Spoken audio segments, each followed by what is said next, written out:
모든 설교자가 제목을 어떻게 지을까? 그것도 큰 고민거리요. 먼저 설교하기 전에 행하는 그러한 일입니다.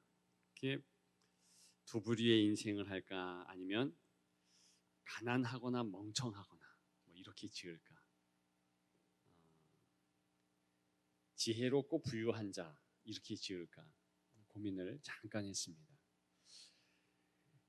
여러분, 오늘 본문 두 곳에 보면 불신자를 일컫기를 1절에 하나님을 모르는 자죠. 어리석은 자라 그랬습니다. 어리석은 자는 그의 마음에 이르기를 하나님이 없다 하는도다. 불신자죠. 하나님을 부정하는 사람들을 통칭합니다. 어리석죠. 그런데 그에 대칭되는 하나님을 잘 아는 자, 하나님을 믿는 자, 6절에 보니까 가난한 자라고 말하고 있습니다. 가난한 자. 그러니까 이렇게 대칭되는 거예요. 성도를 일컬어서 가난한 자라 그렇게 다윗은 표현하고 있습니다. 이 두 부류의 인생에 대해서 우리 같이 나눌까 합니다. 먼저 어리석은 자, 불신자죠. 이 다윗이 지은 시인데 히브리 말로 이 어리석은 자라는 한마디 단어가 있어요. 나발입니다. 나발. 이 나발은요, 사람의 이름도 됩니다. 사무엘상 25장에 나오는 한 인생이에요. 한 사람이죠. 이 나발이 부자였습니다. 양이 3,000마리, 염소가 1,000마리 가진 사람이었습니다. 그러니까 다윗이 너무나 잘하는 사람이에요. 왜냐하면 그 사람의 그 일화를 가지고 저는 이 14편에 다윗의 시를 지었다고 봅니다. 그러냐 하면 이 나발, 히브리 말로 적었겠죠. 다윗은 우리나라 사람이 아니니까 당연히 히브리 사람의 말로 적었겠죠. 그러니까 어리석은 자, 그 나라 말로 나발 하면서 하나님을 잘 모르는 자, 그러면서 생각했다는 거죠. 어떤 에피소드가 있었는가 하면 말씀드렸듯이 사무엘상 25장에 나오는데 성경에 보면 이 사람이 완고하고 행실이 악하다 그랬습니다. 어떻게 이 다윗과 엮였냐 하면 다윗이 여전히 사울 왕에게 쫓길 때였죠. 바람 광야에서 그렇게 힘들고 어렵게 지내면서 다윗도 군대가 있잖아요. 그 식솔들을 거느리기 위해서는 많은 식량이 매일매일 필요한 것입니다. 그래서 그가 당시에 그 인근의 부자인 나발에게 요청을 한 거예요. 요청할 이유는 분명히 있습니다. 왜냐하면 그 다윗과 그 군대들이 그 3,000마리나 되는 양들과 1,000마리의 염소를 지켜줬거든요. 여러 가지로 도와줬어요. 그렇게 했기 때문에 10명의 소년을 보내서 이제 양털 깎는 때 우리나라에 좋은 절기가 되었으니까 도와줬으면 좋겠다. 공식적으로 요청을 했습니다. 그런데 이 나발이 어떻게 이 소년들을 맞이했는가 하면 비웃었어요. 다윗이 누구냐? 이새의 아들이 누구냐? 이렇게 응대합니다. 다윗이 나중에 그 소식을 듣죠. 아무것도 못 얻어온 소년들이 사실대로 이야기할 것 아닙니까? 다윗이 여차여차 해가지고 이렇게 당신께 좀 도와달라 요청합니다. 그랬더니 그렇게 응대했으니까 다윗이 들었을 때 화가 나는 거죠. 그래서 400명의 군대를 이끌고 내가 이 사람 가만 안 둔다. 그렇게 해서 진격했습니다. 그때 그 나발의 부인 아비가일이 그 소식을 듣고 자기 남편 몰래 쫓아와서 환대합니다. 왜 그러냐 하면 남편은 뻔하게 반대할 것이니까. 그래서 정말 당신과 당신의 사람들을 그렇게 했다는 건 몰랐습니다. 죄송합니다. 그러면서 극진히 대접해요. 다윗이 화가 풀립니다. 그리고 돌아갔어요. 그날 저녁에 이제 이 아비가일이 가서 보니까 자기의 남편과 여러 친구들과 식솔들이 다 같이 잔치를 베푼 거예요. 흥건하게 취했어요. 그래서 가만 놔두고 그 다음날 아침에 이런 일이 있었다. 다윗이 400명이라는 군대를 이끌고 당신 죽이러 왔었다. 그 이야기를 듣고 성경은 뭐라고 표현하냐면 낙심되었다 그래요. 낙심되어가지고 갑자기 두려움이 확 엄습한 거예요. 그러다가 10일 있다가 죽었습니다. 여러분, 이 사람이 뭘 의지했는가? 자기가 가지고 있는 재물을 의지한 거예요. 3,000마리나 되는 양, 그리고 1,000마리나 되는 염소. 그것만 가지면 그 사람은 그렇게 편하고 쉽게 계속해서 잘 살 수 있다고 확신했겠죠. 그러나 일개 다윗 400명의 군대 앞에서 그 정도로 낙심하고 좌절하고 절망하고 죽게 되는 그런 지경에 이른 것입니다. 물론 그 배경에는 하나님이 계셨죠. 그런 교훈을 그 일대에 다윗을 비롯한 모든 사람들에게 주었겠지요. 어쨌든 다윗은 그 나발과의 그 옛날의 그 사건을 떠올리면서 어리석은 자 나발은 그의 마음에 이르기를 하나님이 없다 하는도다. 하나님에 대해서 모독하는 거예요. 그 옛날 자기를 모독했듯이 하나님을 모독하되 하나님이 없다 그러는 거예요. 그 대적하는 거 아니겠습니까? 그들은 부패하고 그 행실이 가증하니 선을 행하는 자가 없도다. 그에 반해서 6절에 보면 악한 너희가 가난한 자 성도의 계획을 부끄럽게 하나 공격하는 거죠.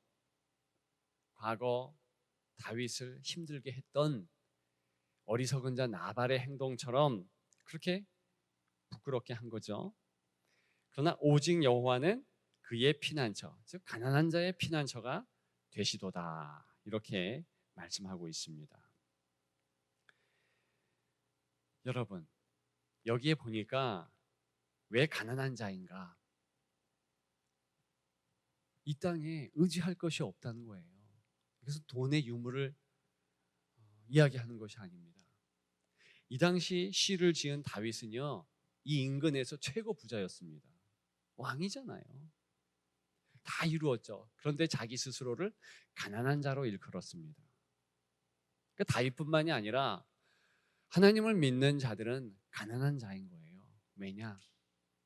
이 땅의 것이 생명을 보장하는 것이 아니고 하나님께서 손만 대시면 인생은 허물어지고 나 자빠질 수밖에 없는 그런 연약한 자이기 때문에 또 절대적으로 하나님이 필요함으로 가난한 자라고 표현하는 것입니다. 여러분들도 가난할 때가 있었죠. 저도 있었습니다. 근데 어릴 때 가난할 때는요, 그 결핍이 하여간 먹는 거 보면 개걸스럽게 달려들게 돼요. 어릴 때 저의 모습뿐만이 아니라 당시에 가장인 저희 어머니, 저희 아버님은 병상 생활을 오랫동안 하셨기 때문에 어머니께서 여러 어려운 일들을 감당하셨죠.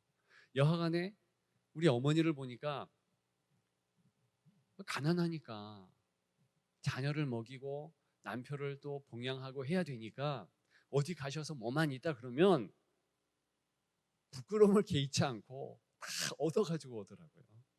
그 얻어가지고 온 것이 또 우리 볼 때는 못 먹었던 거니까 얼마나 좋은지. 그게 가난한 자의 마음이잖아요.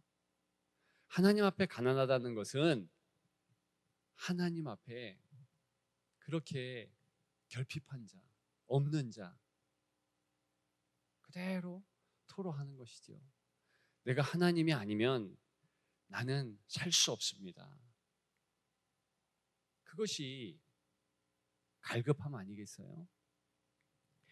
지난 금요 성령 집회 때에 제가 다윗의 기도를 협박 기도라 했습니다. 생각나시죠? 우리가 이 시편 14편을 받고 새벽마다 1편부터 쭉 묵상해 왔습니다. 그런데 대부분의 20편까지의 다윗의 기도를 보게 되면 정말 하나님 앞에 불손하기 짝이 없습니다. 협박성으로 기도했죠. 저는 그걸 씨름기로, 깡패기도, 땡깡기도 뭐 여러 가지로 표현을 했습니다만 그렇게 할 수밖에 없는 하나님 앞에서 가난한 자로 산 이 다윗이었다는 것입니다. 하나님 없으면 사슴이 시냇물을 찾기에 갈급하듯이 나는 하나님을 찾기에 전심으로 주님 앞에 나옵니다.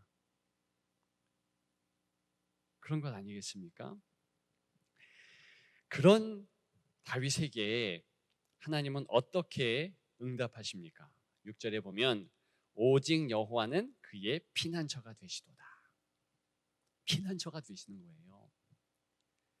이 피난처는 작은 갓난쟁이 어린 아이에게 엄마의 품을 의미하는 거예요.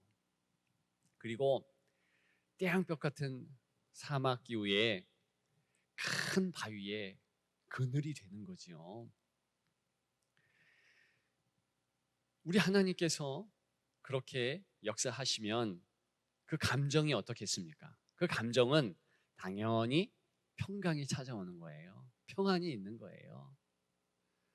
여러분, 지금 어리석은 자, 나발이라는 인물 다 같이 그 특징은요, 그 감정이요, 낙심케 되는 거예요. 하나님이 없는 자에게는 결론은 낙심, 좌절, 당연히 그쪽으로 감정이 귀결되게 되어 있습니다. 그런데 하나님의 사람들은 다 평강인 거예요.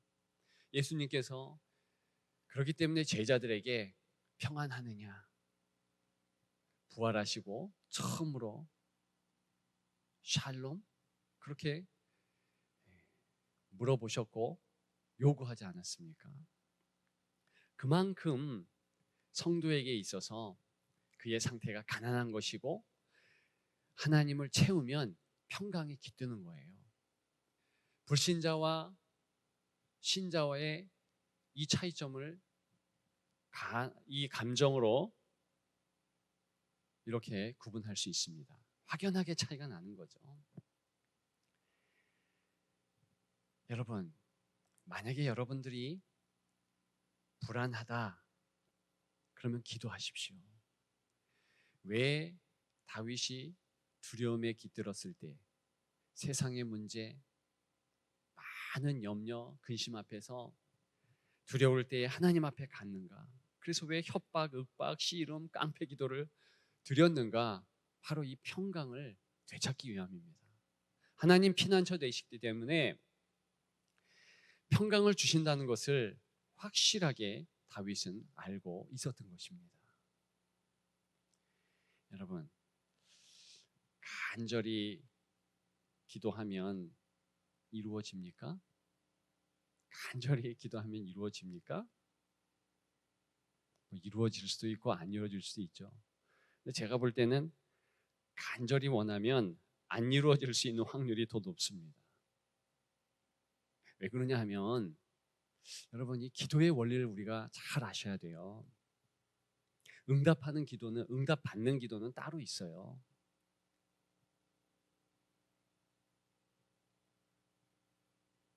여러분, 간절히 원하고 또 원하고, 그 얘기는 뭐냐? 우리가 안 가진 것, 아직 이루어지지 않은 것, 그 결핍에 초점을 맞추는 거예요. 우리 하나님께서 옆에 계시고 피난처 되시잖아요. 그럼에도 불구하고 계속 내게 주지 않은 것, 그것만을 붙잡고 씨름하는 것, 우리의 기도의 결점이 될 수 있습니다.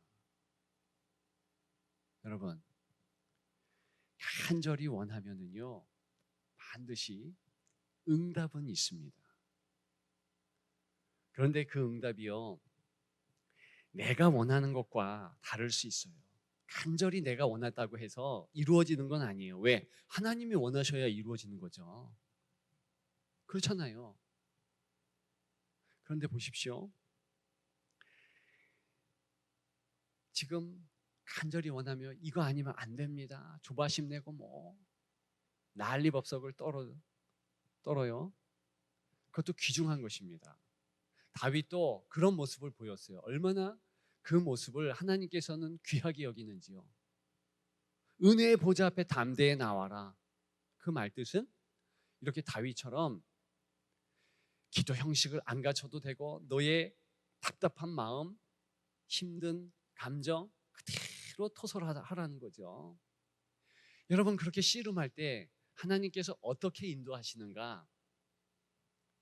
먼저 평강을 주십니다. 어떤 평강을 어떤 과정에서 프로세스로 이끌어 주시는가? 그것은 하나님께서 함께 하신다는 확신을 주십니다. 바로 하나님이 피난처 되신다는 것이 그 의미입니다. 하나님이 같이 계신다는 것. 그러니까 하나님 임재하신다는 것에 내 기도의 초점이 가게 됩니다. 정말이죠. 성경에는요, 이스라엘 백성들을 광야에서 그 뜨거운 광야의 낮의 태양, 우리 하나님께서 구름 기둥 상징적으로 임재하심으로 이기게 하셨고, 밤에는 광야의 그 추움, 밤과 낮의 기온이 크잖아요. 그런데 그때는 불기둥으로 역사하셨잖아요. 시온산에 역사하셨고, 장막을 기준으로 해서 주께서 직접 함께하는 것을 보여주셨습니다. 똑같은 방식으로 신약시대에 성령 하나님께서 우리를 인도해 주셔요. 그래서 요한복음 16장 13절에 진리의 성령이 오시면 그가 너희를 모든 진리 가운데 인도하시리니, 우리 예수님께서 말씀하셨고 그 진리의 성령이 우리에게 이미 오셨죠. 그것이 성도의 형편이에요. 그러면 우리가 간절히 기도할 때 우리는 누구를 보게 하는가? 바로 성령 하나님이십니다. 성령 하나님께서 나와 함께 계시고, 피난처 되시고 힘 되시고 능력 주시는구나. 그러면 그분의 임재하시고 함께 하심으로 내 마음에 평강이 생깁니다. 여러분, 이것이 기가 막힌 거예요. 평강이 생기잖아요. 평강이 생기면 내 현실이 어쨌든 그 현실이요, 그 평강을 통해서 바뀝니다. 그 기도의 프로세스를 잘 알면 좋아요. 그러면 간절히 원하면 내가 간절히 원하는 거 주시느냐? 아니요. 안 주실 때도 있습니다. 그러나 더 좋은 거 주셔요. 성령 주시는 거예요. 그 성령께서요, 이제 내가 함께 하니까 그 문제 내 거니까 나한테 토스해라. 내가 이루어줄게. 너는 나를 봐. 여러분, 우리는요 간절히 기도만 한다고 그 간절히 원하는 바가 응답되지 않을 때 실망합니다. 근데 전혀 그럴 필요가 없어요. 왜 그러냐 하면 내가 계속해서 간절히 원한다는 것은 그 결핍에 초점을 맞추는 거예요. 내가 없는 거 그거 없잖아요. 현재 없으니까 그 기도하는 거 아니겠습니까? 근데 확실하게 있는 것이 있어. 그게 뭐예요? 성령의 임재하심이에요. 성령의 임재하심, 동행하심, 함께하심. 그러면은요 그 성령의 인도와 임재하심에 처음에는 문제로 시작했지만 그 문제를 넘어서 성령 하나님께서 함께 하시는 것을 알게 됩니다. 그거 가장 중요한 포인트예요. 그것 되면 하나님께서 평강을 주셔요. 자, 아직까지는 현실의 문제가 해결된 거 아닙니다. 지금 보십시오. 지금 시편의 모든 기도들 13편, 6편 지금까지 여러분들이 만약에 안 보셨다면 한 번 더 시편의 다윗의 기도들을 응시하시고 묵상해 보십시오. 그 기도들 쭉 보면 하나님 앞에 여호와여 어느 때까지 나이까 13편이죠. 나를 영원히 잊으셨나이까. 나의 영혼이 번민하고 종일토록 마음에 근심합니다. 내 원수가 나를 치며. 문제가 있고 원수가 있는 거예요. 대적자가 있고 현실이 녹록치 않아요. 힘들어요. 그런데 그렇게 씨름하다 보면 지금 13편을 제가 예를 들어서 말씀드리고 있는 중인데 그러다가 여호와 하나님께서 옆에 계시고 임재하시고 함께 하신다는 것을 깨닫게 됩니다. 기도가 그거를 하게 하는 거예요. 어허, 하나님 계시네. 어허, 내가 이렇게 낙심한 것은 정상이 아니네. 그걸 깨닫습니다. 그러면 어떻게 되는지 알아요? 이제는 내 눈으로 내 관점에서 그 문제 보는 것이 아니라 하나님 관점에서 그 문제를 보게 되는 거예요. 하나님을 보면 이 세상의 문제가 얼마나 지엽적이고 작아지겠습니까? 정말 작아지는 거예요. 정말 하나님의 그 거대하신 그 앞에서 나는 문제만을 볼 때는 어마어마하게 태산과 같은 문제였는데 그것이 먼지처럼 작아지는 것을 보게 되는 것입니다. 이게 중요한 거예요. 그러면 하나님께서 평강 주셔요. 그래서 다윗은 항상 이렇게 끝납니다. 패턴이 있어요.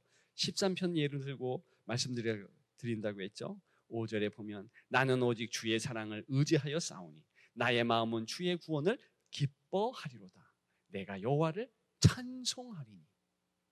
여러분 이렇게 되는 것이 성도예요. 왜? 피난처 되시니까. 은혜 되시니까. 여러분 중요한 것 한 가지 더 말씀드릴까요?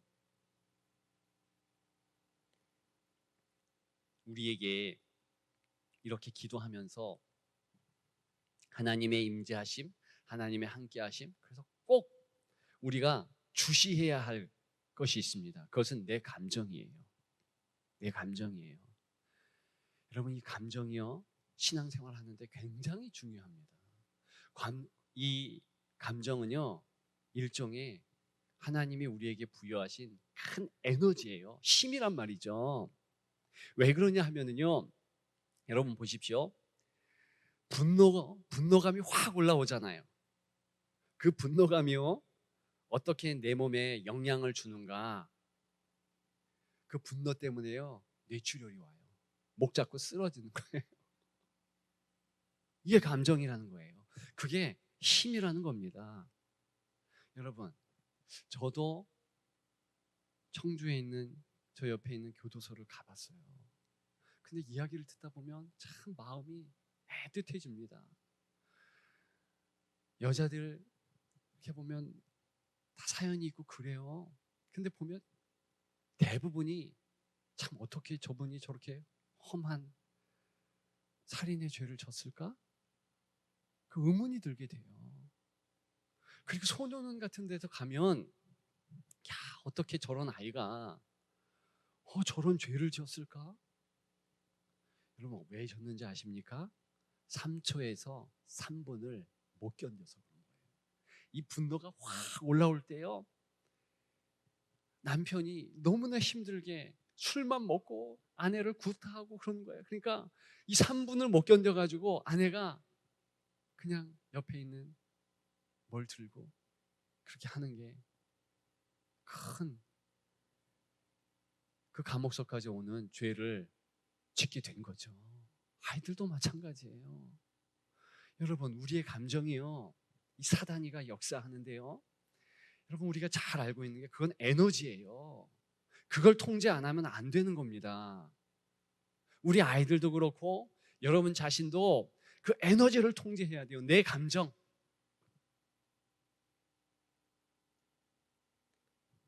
사랑의 감정이 얼마나 큰 에너지인 줄 아십니까? 잠 안 자도요, 연구 결과에 의하면 3일 안 자도요, 사랑하는 그 감정이 분출될 때는요, 괜찮아요. 조인이 됩니다. 조인이 돼. 여러분들이 하나님을 사랑하고 기도를 한번 해보십시오. 그러면은요, 정말 6, 7시간 금방 갈 때가 있어요. 여러분들이 사랑하는 감정이 올라올 때 내 남편과 내 아내와 애인과 내 자녀에 대해서요, 내 헌신이요, 아무것도 아닌 거예요. 아무것도 아니잖아요. 그것도 아시잖아요. 얼마나 힘이 나는지 모릅니다. 그러니까 이 감정은 에너지인데 특별히 믿는 자들에게는 어떤 감각을 주는가? 평소에 평강을 주는 게 정상입니다. 만약에 내가 불안하다, 초조하다, 평안하지 않다, 그러면 그 감정을 놓치면 안 돼요. 어떻게 되느냐? 무릎 꿇어야 되는 거예요. 하나님 앞에 나와야 되는 거예요. 왜 그런지 아세요? 이 평안하지 않은 것은요, 정상이 아닌 거예요. 정상이 아닌 거예요. 그래서 마음이 평안하지 않다? 원래 인간은 평안하게 졌습니다. 평안하게 돌아가야 한다는 계속된 의지의 표명인 거예요. 마음이 불안하고 그러면 내 영혼이 이게 지금 좌우로 치우치고 있다는 거예요. 그러면 어떻게 해야 되는가? 빨리 피난처 되신 주 앞에 나아가야 되는 것입니다. 저는요, 전에도 한번 말씀드렸지만 우리 어머니가 행했던 이 평소에 삶의 모습이 큰 교훈이 돼요. 우리 어머니가 뭐 상황이 안 좋거나 힘들거나 자녀들이 말을 안 듣거나 그러면 어떻게 하는지 아십니까? 방언 기도를 확 해요. 제가 중학교 2학년, 우리 형은 중학교 3학년. 원래 저희 형은 조금 학교를 일찍 들어갔는데 어쨌든 뭐 사정이 좀 있어가지고 제 바로 윗학년이 됐어요. 그런데 이렇게 싸웠어요. 우리 형이랑 저랑. 그런데 갑자기 어머니가 싸우는 우리 앞에서 방언 기도를 와스키 때리고 뭐 쉣 이러는 거예요. 너무 깜짝 놀란 거예요. 그런데 우리 어머니는 그때뿐만이 아니더구만요. 시시종종 방언을 하는 거예요. 한 번은 혼자 처녀 때에 밤에 가고 있는데 두 남정네가 막 쫓아왔다는 거예요. 그때 뒤로 돌면서 와스키라고 그랬더니 둘이 이러면서 갔다는 거 아니에요. 왜 도망갔는지 이해가 가. 우리 어머니 방언 기도하는 거 못 봤잖아요. 여러분들은 좀 봤잖아요. 왜 도망갔는지 알겠더라고요. 눈을 하니까 그 권세 앞에서. 여러분, 우리는요 이 땅을 살아가면서 평강을 잃을 때가 많이 있습니다. 그때 어떻게 해야 되느냐? 평강을 찾아야 돼요. 그것은 내 사명인 거예요. 왜 주께서 문 밖에서 두드린다고 하는가? 그 잃어버린 평강은요 주께서 찾게 하는 게 아니에요. 내가 성령님의 세밀한 음성을 듣고 그래서 낙심해서 평강으로 가야 될 의무가 있는 것입니다. 여러분, 갈멜산에서 엘리야가 850명의 이방의 선지자들과 싸웠잖아요. 얼마나 고무됐겠습니까? 하나님께서 불을 내려주셨는데 얼마 안 돼서, 근데 이세벨의 여왕이 쫓아와서 자기를 죽인다고 하니까 도망가다가 낙심이 된 거예요. 그래서 로벳나무에서 뭐라고 했는가? 하나님, 날 죽여주십시오. 내가 왜 이렇게 살고 있습니까? 낙심은요, 누구라 할지라도, 특별히 성도라 할지라도요, 그렇게 만들어요. 아마 제가 볼 때는 하나님의 사람이라서 그 정도지, 보통 사람이면 자살했을걸? 여러분, 낙심은요, 절망은요, 제가 감정은 에너지라고 그랬잖아요. 무슨 에너지로 되는가? 사람을 죽여요. 그래서 상한 감정을 치유하지 않으면 이 사단이 장난해서 누구든 죽는 자리에 나가는 거거든요. 여러분, 우리나라의 모든 세대의 자살률이 1위입니다. 청소년 자살률 1위, 60대 이상 자살률 1위. 여러분, 그거를 잘 보셔야 돼요. 그것은 누가 장난치고 있는가? 사단인 거예요. 그 감정을 장난치고 있는 거예요. 여러분들도 조변석계로 좋았다 나빴다 좋았다 나빴다 그러면 안 돼요. 내 마음에 평강이 있지 않다. 나는요, 원래 평강해야 정상인 거예요. 그리스도인은 평강인 거예요. 왜 항상 기뻐하고 쉬지 말고 기도하고 범사에 감사할 수 있는가? 그 평강이 있기 때문에 그렇습니다. 그 평강은 어떻게 되는가? 가난한 자는 하나님 앞에 나오는 그 가난함을 얘기하는 거예요. 그 관계를 통해서 피난처 되신 주 앞에 나오면 평강을 얻게 되어 있습니다. 안 되면 씨름해야 되는 거예요. 안 되면 협박해야 되는 거예요. 안 되면 윽박 지르고 약복강 나루토 야곱과 같이 그 밤이 새도록 하나님 앞에 쇼부를 봐야 되는 거예요. 그때는 하나님 앞에 뭔 짓을 해도 괜찮은 거예요. 그게 은혜의 보좌 앞에 담대히 나아가는 거예요.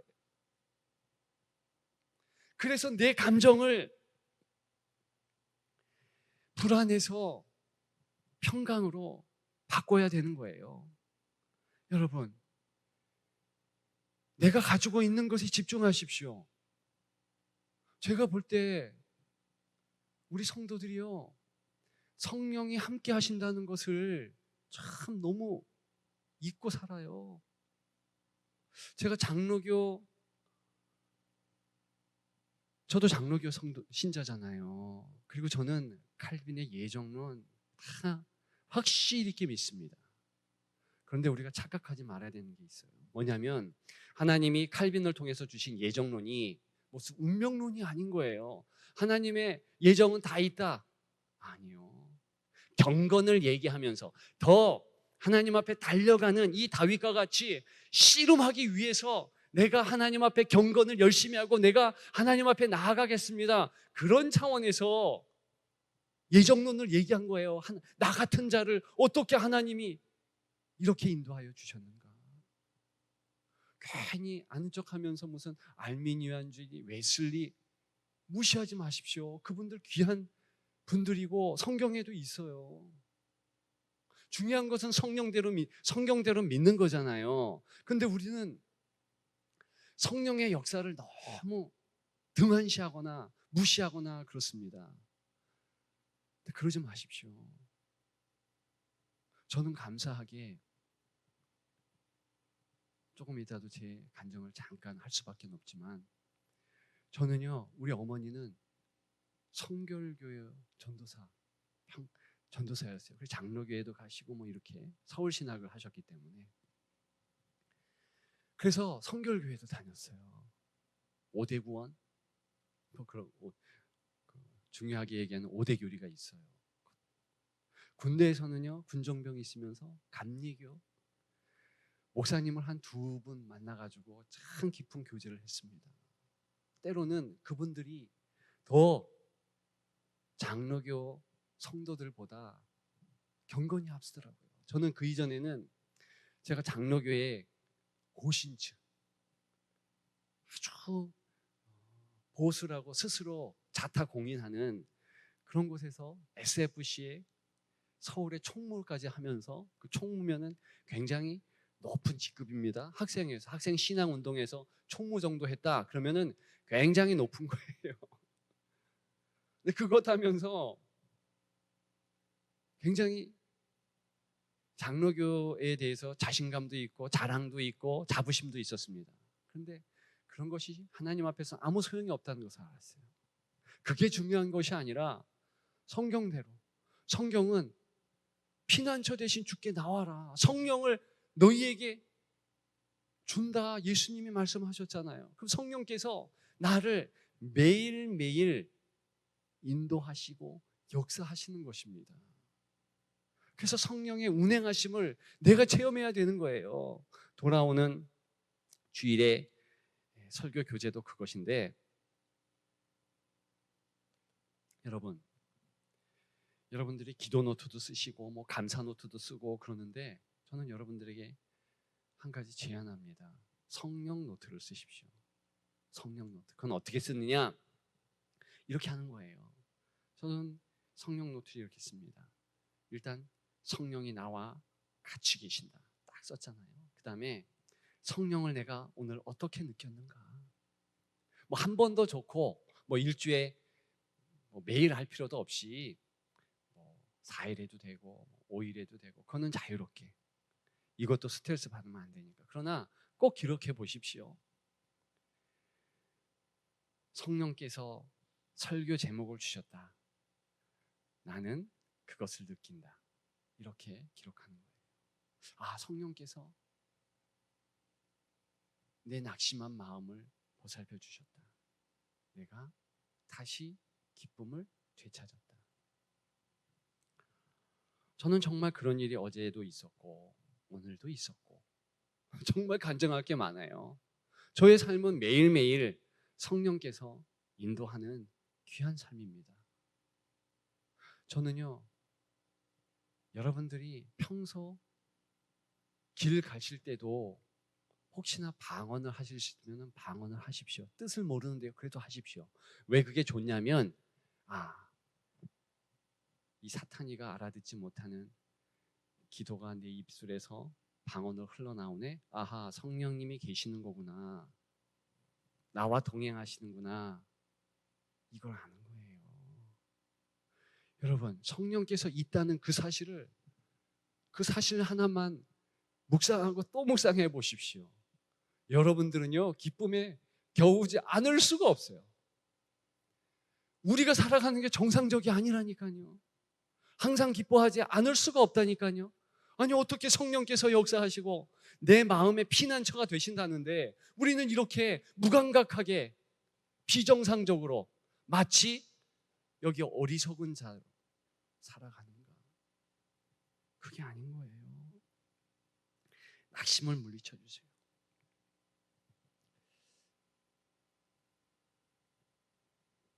이 얘기를 할까 말까 하다가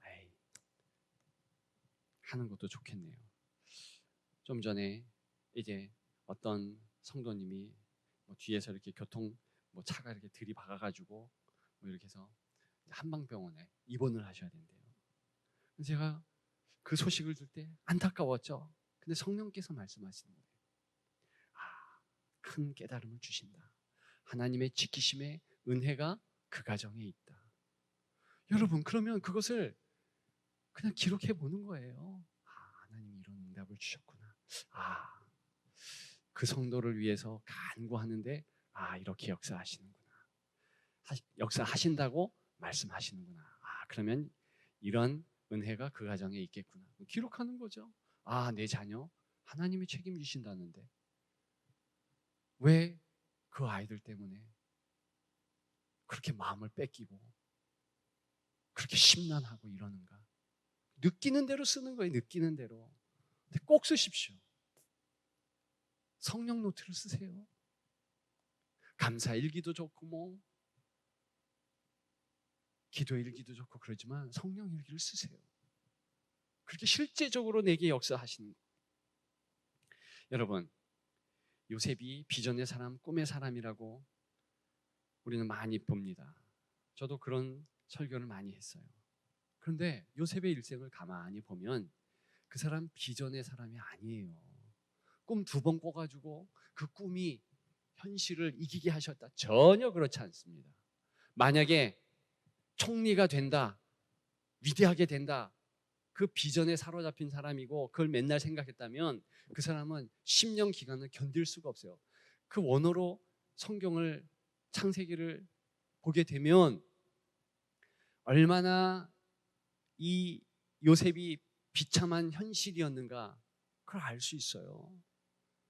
그는 한숨이 많았어요. 불평도 있었어요. 그런데 한날 한날 성령께서 도와주시는 것 때문에 살아간 거예요. 그때 하나님께서 은혜 주셨거든요. 여러분, 정말 우리에게 주신 비전, 소명은요, 뭐 어릴 때 줘가지고 그거 아니에요. 내가 살다 보니까 여기까지 왔구나. 여러분, 다른 예를 들어볼까요? 사도 바울이 원래 아시아를 전도하려고 그랬습니다. 사도행전 16장에 나오잖아요. 그의 포부는 아시아 전도였어요. 나는 아시아로 전도해야지. 그런데 성령께서 어느 날 갑자기 너 방향 돌려 마게도니아로 가, 그리스 한 지역으로 가라, 유럽으로 가라는 거예요. 그래서 꿈에서 건너와서 우리를 도우라, 그 소리를 듣고 바꿨죠. 여러분, 한날 한날 우리가 성실하게 이 성령의 뜻에 맞춰서 살면, 야, 내 비전이 이거였구나, 나에게 주신 은혜는 이거였구나, 내 소명이 바로 이거였구나, 그걸 깨닫는 것이지 처음부터 먼 비전과 먼 소명을 주지 않는다.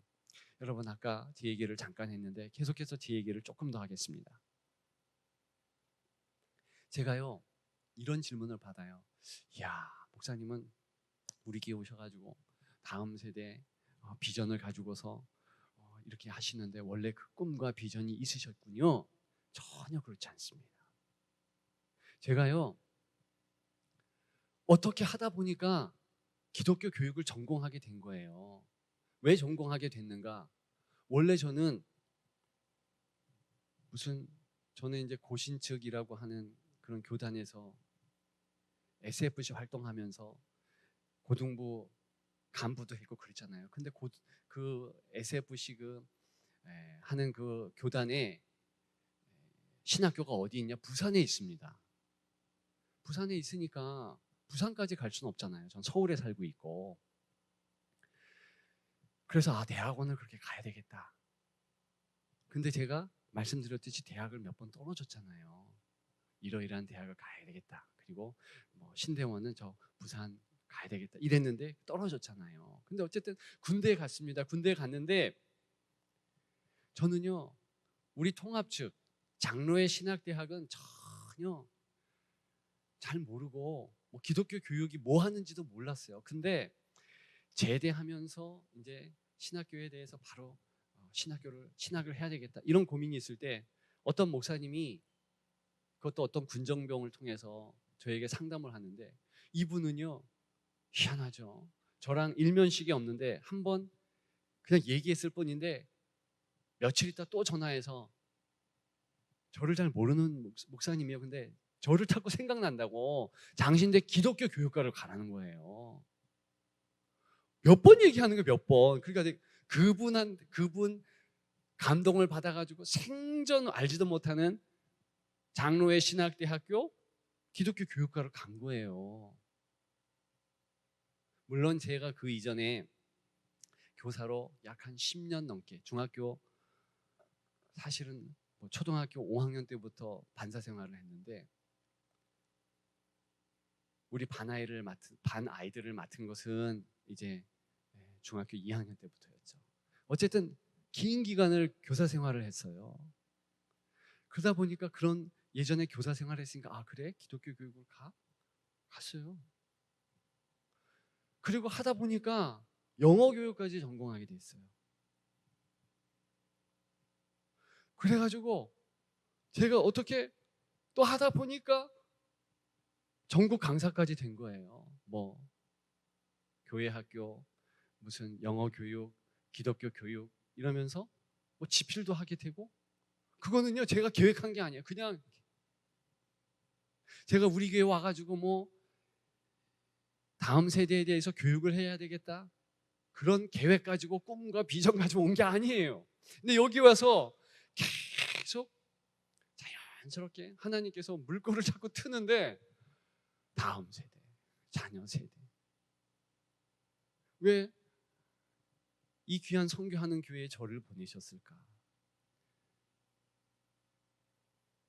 제 배경과 맥락 가운데서 하나님께서 이러한 뜻이 있었겠다. 그냥 성령께서 인도하는 그 음성에 귀 기울인 것이고 나아간 것뿐이에요. 그래서 다음 세대 선교하는 교회 이렇게 된 거예요. 여러분 저는요 이것이 우리 교회에도 저에게도 큰 시사점이 있다고 봅니다. 우리 교회는 성령의 운행하심이 있어요. 성령의 운행하심. 그러면 한 목사를 통해서 담임 목사를 통해서 하나님께서 선교의 비전을 틀면 여러분들은 따라오셔야 되는 거예요. 제가 여러분들께 양심 선언을 하지만 저는 다음 세대 한다고 비전을 가지고 뭐 이렇게 해서 우리 교회 온 게 아니에요. 기도하면서 아 이게 필요하구나. 그리고 청주에 와서 계속 만나는 분들마다 다음 세대를 얘기해요. 청주에 먼저 왔던 그 옆에 교회 목사님도 그렇고 저쪽 교회 목사님도 그렇고 만나는 사람마다 다 다음 세대를 저에게 얘기하는 거예요. 그러니까 저도 자연스럽게 다음 세대를 논할 수밖에 없는 거예요. 저는 그것이 성령님의 사인이라고 봅니다. 저는 확신이 있어요. 그렇기 때문에 이 시대에 하나님께서 다음 세대를 선교하라고 하는구나. 제2기 우리 교회의 선교는 다음 세대구나. 그렇게 된 거예요. 어떤 분들은 막 경기를 일으키더라고요. 물론 지금은 안 그럽니다. 처음에. 그래서 제가 조금 저도 선교를 했던 사람이니까 저도 선교사 나가려고 했다고 3번이나 그랬다고 얘기하지 않았습니까? 근데 하나님께서 왜 이렇게 역사하셨는가? 성령의 운행하심인 거예요. 제가 왜 이 시간에 이 얘기를 하는가? 여러분, 성령께서 나를 붙잡고 운행하시는 거, 내 여생에서 한 날 한 날 그 귀한 날들을 통해서 역사하시는 그 성령의 초점을 맞추시라는 것을 얘기하고자 이 간증을 잠깐 한 거예요. 여러분, 여러분들은 여러분들의 감정을 이 시간에 한번 봤으면 좋겠습니다. 지금 성령께서 말씀하시네요. 여러분들 가운데서 평강을 빼앗기면 그럼 여러분 책임이에요. 지금 여러분들께서 되찾으십시오. 그 평강을 되찾고 내가 평소에 불안과 초조와 염려와 근심과 분노가 올라온다? 그건 누구한테 의지해서 그거 쏟을 필요 없어요. 그 돈이 해결하는 거 아니에요. 여러분들은 돈 있으면 그거 되지. 뭐 관계가 해결되면 되지. 내 자녀가 내가 원하는 대로 이렇게 하면 되지. 아니에요. 그 어리석은 자의 특징이에요. 세상 거 붙잡아 보십시오. 결론은 낙심이에요. 나발의 결론이 그거요. 불신자의 결론은 반드시 그거예요. 그것 가지고 우리가 되는 것이 아니에요. 우리는 반드시 하나님입니다. 성령 하나님의 피난처 되심을 기억하고 우리가 그분으로 나아갈 때 우리는 승리할 수 있습니다. 수요일 날에도 우리 들었잖아요. 로마서 8장 주께서 우리를 탄식하심으로, 성령께서 탄식함, 말할 수 없는 탄식으로 우리의 기도에 함께 동요. 그 정도. 그런데 여러분들 지금 그 성령이 내 안에 계시고 역사하시고 인도하시는데 어떻게 얼굴에 기쁨이 없겠습니까? 감사가 떠났겠습니까? 아니에요. 오늘 하나님 앞에 가난한 자가 되십시오. 여러분, 기도는 뭐예요? 영혼의 근육을 키우는 시간이에요. 근력을 키우는 시간이에요. 반드시 필요합니다. 근육이 뭉치면 이 불편해요. 경직되잖아요. 제가 우리 장인 어른 때문에 이제 우리 장모님 돌아가시고 그냥 동해를 엄청 많이 왔다 갔다 해봤어요. 감사하게도 살아계셨을 때는 참 저를 배려해 주셔서 거의 못 갔거든요. 그만 제가 너무 죄송해서 여러 번 이렇게 갔는데 그랬더니 이쪽이 경직이 되더라고요. 근육은요 뭉쳐요. 그럼 이게 평안하지 않은 거예요. 여러분, 영적 근육도 똑같습니다. 내 감정이 불편한가? 그 뭉친 거예요. 그럼 어떻게 푸는가? 기도밖에 없습니다. 우리가 시간을 내서 이렇게 휘트니스도 하잖아요. 똑같이 기도 외에는 이런 유가 나가지 않는다. 기도의 시간을 여러분들이 갖고 내가 평강을 얻도록, 내 감정 모든 것이 통제 상황이 되도록, 편안하도록 그것을 자리 잡도록 해야 되는 거예요. 그래서 이 시간에 독수리의 날개치며 올라간 같은 새 힘을 얻으며 평강을 되찾기를 소망합니다. 여러분, 성령 임재에 집중하십시오. 오늘 성령께서 나를 주장하신다 기대하시면서 같이 찬양하시는데 우리 피보혈의 찬양을 하겠습니다.